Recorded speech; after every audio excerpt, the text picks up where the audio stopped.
గృహ వాతావరణం అనుకూలంగా ఉంటుంది. ఆర్థిక విషయాలని పెంపొందించుకుంటూ ముందుకు వెళ్ళడానికి విశేషంగా కృషి చేస్తారు. ఆగిన పనులు చాలా వరకు ముందుకు వెళ్ళడానికి ప్రయత్నాలు మీరు చేసేవి అనుకూలంగా ఉంటాయి. కమ్యూనికేషన్ అనుకూలంగా ఉంటుంది. గృహంలో వ్యక్తులతో కావచ్చు, లేకపోతే మీకు అనుబంధం ఉన్న వ్యక్తులతో కావచ్చు, వాతావరణం చాలా చక్కగా ప్రశాంతంగా ఉంటుంది. మంచి ఆలోచనలతో ముందుకు వెళ్ళడానికి విశేషంగా కృషి చేస్తారు.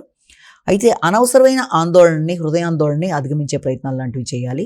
గృహాన్ని అందంగా అలంకరించుకోవడానికి అధిక శాతం ధనాన్ని ఖర్చు పెట్టుకునే అవకాశాలు లాంటి వాటికి కారణంగా కూడా ఒకటి మనం చెప్పొచ్చు. అయితే దాంతోపాటుగా ప్రయాణాలకు కూడా, దగ్గర ప్రయాణాలకు అవకాశం ఉండడం, వ్యక్తుల యొక్క సహకారాన్ని తీసుకోవడంలో పెద్ద స్థాయిలో మీకు ఇష్టం లేకుండా ఉండకపోవడమో, లేకపోతే వైరాగ్య ధోరణి లాంటివి ఉండే అవకాశం ఉంది. వీలైనంతవరకు వ్యక్తుల సహకారాన్ని తీసుకుంటూ, వాతావరణాన్ని అనుకూలంగా మరల్చుకుంటూ, అలాగే గృహ శోభ కోసం మీరు పడే కృషిని చక్కగా పెట్టుకుంటూ, అనవసర ఆందోళన అధిగమిస్తూ, ఆర్థిక విషయాల్లో చక్కగా ప్రశాంతంగా ముందుకు వెళ్ళడానికి ప్రయత్నం చేయాలి.